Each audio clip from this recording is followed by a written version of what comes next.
السلام علیکم۔ جو دوست ہمارے چینل پر نئے ہیں ہمارے چینل کو سبسکرائب کریں اور بیل آئیکن دبائیں تاکہ ہر آنے والی ویڈیو آپ تک پہنچ رہے، ہر آنے والی اپڈیٹ پہنچتی رہے۔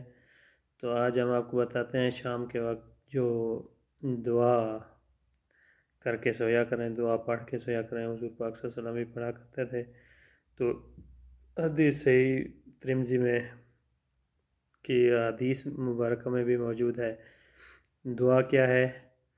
اللہم بیک امسینا و بیک اصبحنا و بیک نحیا و بیک نموت و الیک المصیر۔ اس کا جو ترجمہ ہے وہ یہ ہے، اے اللہ، تیرے نام کے ساتھ ہم نے شام کی، اور تیرے ساتھ ہم نے صبح کی، اور تیرے نام کے ساتھ ہم مرتے ہیں، اور تیرے ساتھ ہم زندہ ہوں گے، اور تیری طرف ہی لوٹ کر جانا ہے۔ تمام دوست لازم ہمارے چینل کو سبسکرائب کریں۔ السلام علیکم۔